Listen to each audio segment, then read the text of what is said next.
Penso que o nosso colega já está do outro lado. Armindo Laureano, muito bom dia. Bem-vindo a mais este exercício. Bom dia, Icumabamba.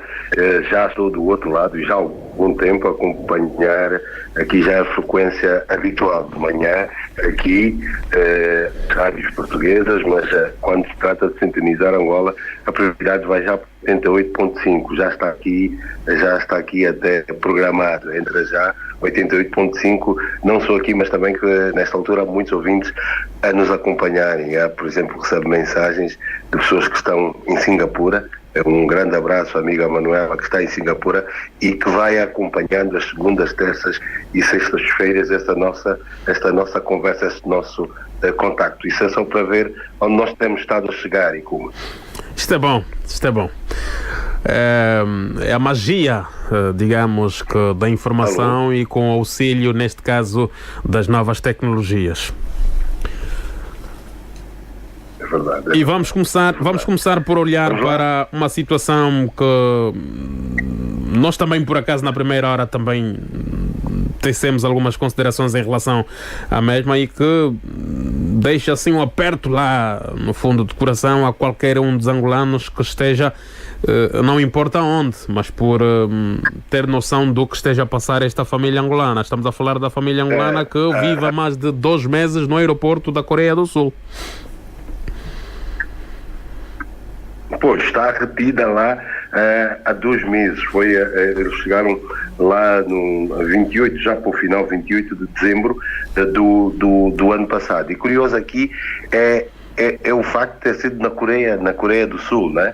Chama atenção por facto de terem chegado à Coreia do Sul. Mas a notícia fala de que esta família, que são 2 adultos e 4 crianças, Cuca Lulendo e a mulher e 4 filhos com menos de 10 anos, chegaram à Coreia do Sul com visto de turista no dia 28 de dezembro e estão então a viver na zona de trânsito deste aeroporto porque a imigração sul-coreana recusou a entrada deles. E eles foram para lá com visto de turista, queriam entrar e depois acabaram por pedir então um asilo, porque as autoridades sul-coreanas recusam a entrada porque dizem que não existem razões evidentes que levem angolanos a procurarem asilo, tendo em conta o momento que se vive no país, a situação. Se calhar se fosse se essa situação tivesse acontecido há 20 anos, 25, também, mas agora eles dizem que não há razão evidente. E esta família, mas o que eu não estou a perceber, Laureano, e permita-me interrompê-lo e agradeço a compreensão. Os cidadãos angolanos ou os nossos compatriotas saíram daqui e decidiram ir para a Coreia do Sul com visto de turistas. Era suposto que pudessem ter entrado com visto de turista e eventualmente depois de entrarem, se calhar recorrer a um asilo, não? O que é que se passou exatamente para que nem sequer atravessassem a fronteira? E como essas autoridades, eles chegaram para lá com 4 crianças e queriam entrar com visto de turista nessa altura, e depois, logo no momento que viram recusada a entrada, pediram logo asilo. E as autoridades não aceitaram este pedido de asilo, e eles que têm o direito a ter advogados, estão nessa área, não podem sair, e esse advogado de uma associação para a lei do interesse público diz que não pode, que eles devem entrar porque devido à falta de dinheiro esta família come menos de 3 refeições por dia e tem que se lavar neste sítio. Mas o que é que acontece? Este Cuca Lulendo diz que nasceu em Angola e mudou-se para a RDC ainda jovem e à procura de melhores condições de vida. Diz que não pode ser repatriado para Angola, ele diz que é angolano, porque tem receio a perseguições por parte do governo angolano por ele ter saído. O que é que acontece? Eles já apresentaram, os advogados deles já contestaram junto ao contra o Ministério da Justiça sul-coreano no início desse mês para invalidar a decisão de imigração. O que é que vai acontecer? A primeira audiência vai decorrer no dia 7 de março e a decisão só sairá em maio ou junho. Quer dizer, durante este período eles vão continuar aí. É que, por exemplo, o que é que acontece? Eles vão continuar aí a ter essa decisão. Ao abrigo da lei dos refugiados, que vigora na Coreia desde 2013, todos aqueles que vão requerer asilo podem pedir o estatuto de refugiado na porta de entrada. E as autoridades do setor de imigração têm 7 dias para decidir se essas pessoas entram ou não para este país. Os requerimentos a quem for negada a entrada para o país que eles pretendem fazer têm o direito de contestar, e durante esse período não podem entrar no país e ficam a viver na zona de trânsito do aeroporto. Por exemplo, o próprio Ministério da Justiça da Coreia do Sul diz que mais de metade dos 1.428 requerentes de asilo que pediram estatuto de refugiado no porto de entrada da Coreia do Sul viram um pedido recusado. Foram cerca de 756 de 1.428 que viram este pedido recusado desde julho de 2013 a dezembro do ano passado. Agora, aqui é uma coisa também que é importante aqui abordar.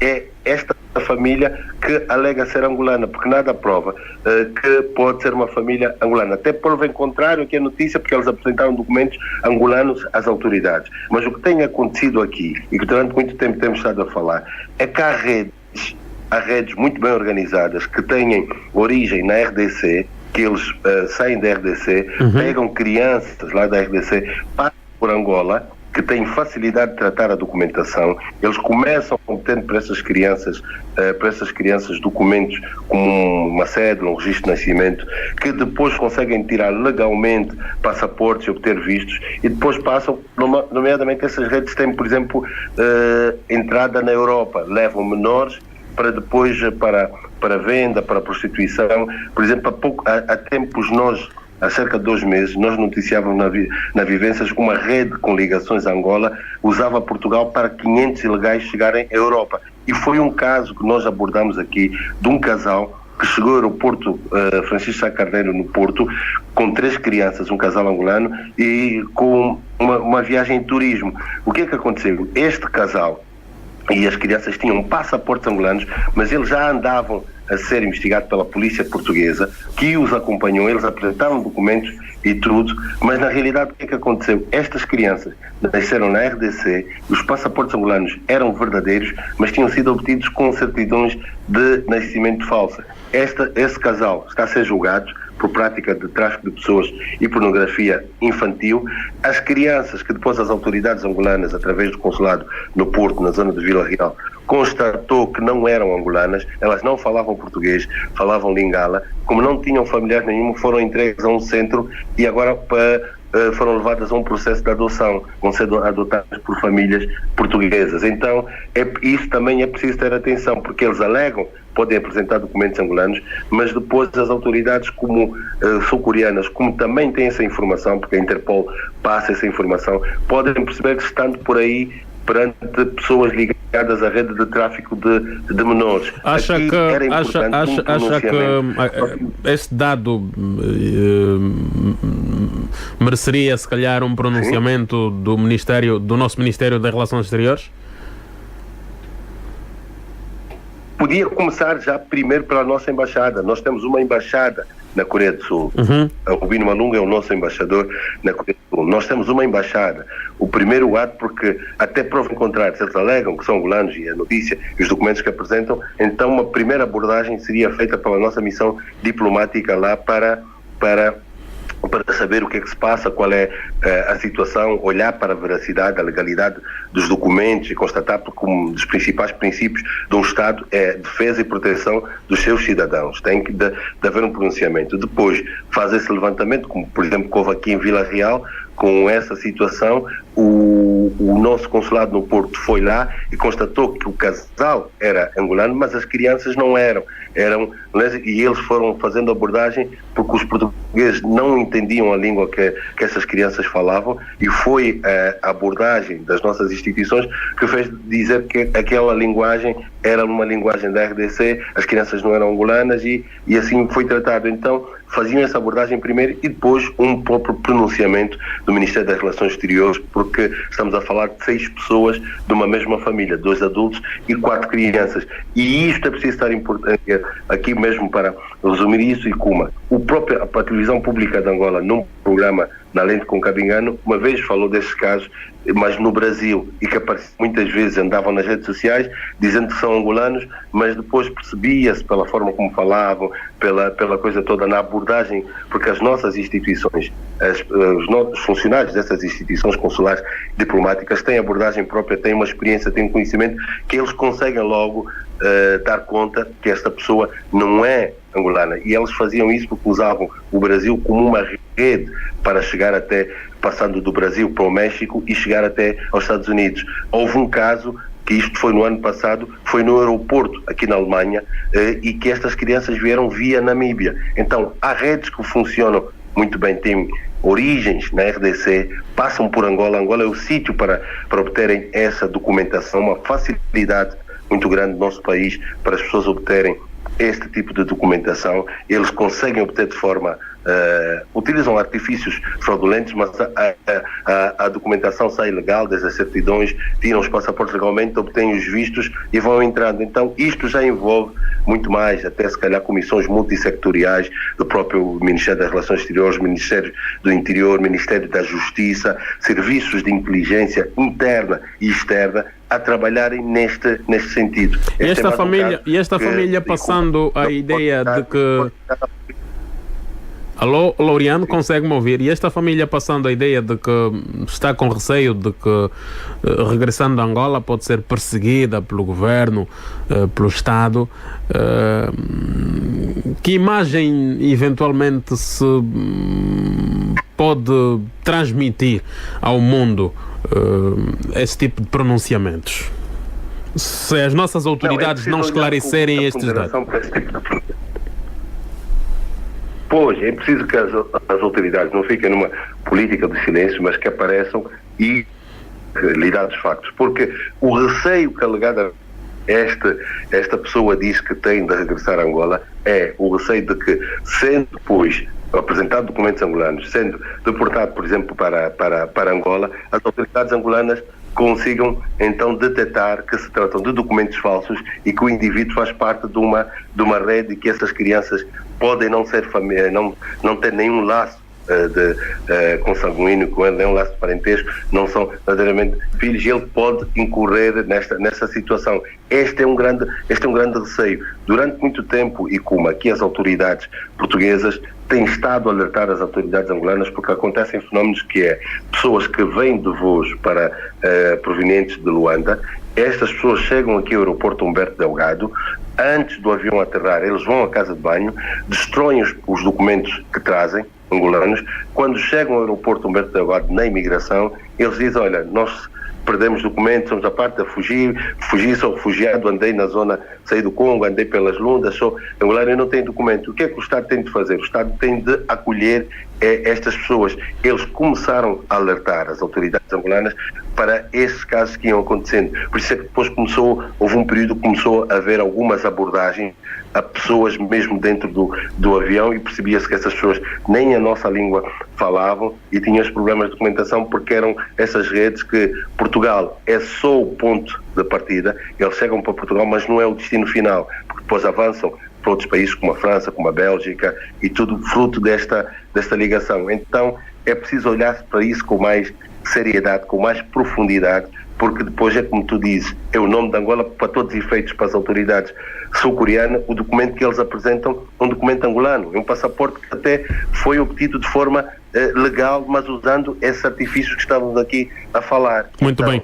Como bem tu dizes, nós estamos a fazer o nosso trabalho de comunicação social, mas as autoridades têm de agir, não somente reagir, mas começar a agir, começar a esclarecer, e este assunto ser levado também aos debates na televisão, na rádio, na comunicação social, para esclarecer as pessoas. Olha, consumimos quase todo o tempo neste assunto que entendemos ser de extrema importância, tendo em conta também a atualidade e proximidade, mas vamos lá ver se aí durante 3 minutos é possível uma pincelada em relação primeiro ao facto do encontro que reuniu os líderes da Igreja Católica, isto em Roma, e que visou olhar um bocado para este fenómeno dos abusos sexuais a menores e também às próprias madres. E depois o facto de metade dos portugueses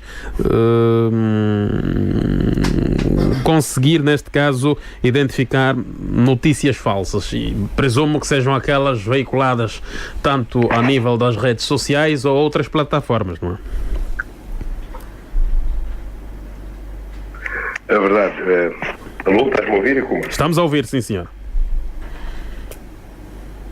É que no domingo terminou este encontro de 4 dias do Papa para debater os abusos na Igreja. E o Papa Francisco apresentou no domingo um roteiro com 8 passos para orientar o combate aos abusos sexuais na Igreja Católica, após essa cimeira de 4 dias que juntou 190 responsáveis do Episcopado e Institutos Religiosos.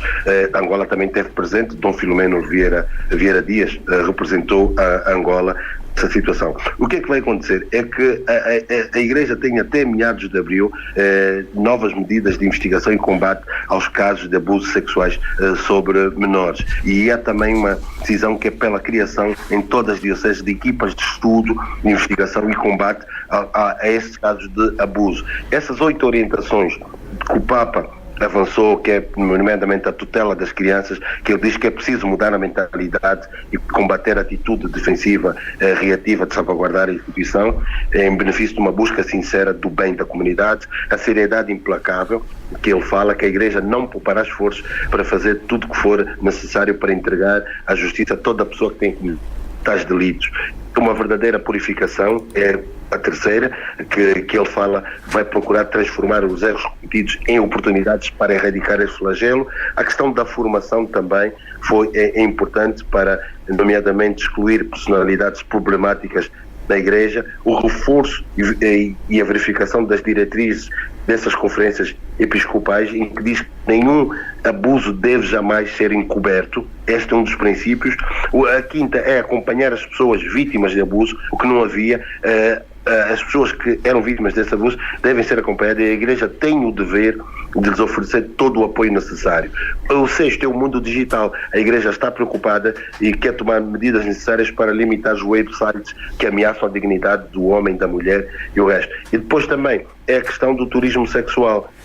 Combater o turismo sexual é também necessário a repressão judicial. Foram essas medidas que ele tomou, que de certa forma também alguns representantes, algumas vítimas e seus representantes queriam muito mais. Eles disseram que queriam que o Papa anunciasse que os padres que abusam sexualmente dos menores seriam removidos do sacerdócio e que os bispos que encobrem tudo isso seriam afastados das suas funções. Foram coisas que eles não viram, e que todas as provas dos crimes que estão nos arquivos do Vaticano seriam entregues às autoridades civis e judiciais. Foram isso que as vítimas e seus familiares pediram, e que não viram fazer isso. Mas é uma grande batalha, e o facto do Papa assumir acaba por ter este grande impacto nesta matéria. Agora, resumindo e aproveitando o tempo, esta questão das fake news, nós vamos fazer abordagem para ganhar mais tempo das outras vezes, mas foi um estudo do Eurobarómetro realizado em outono de 2018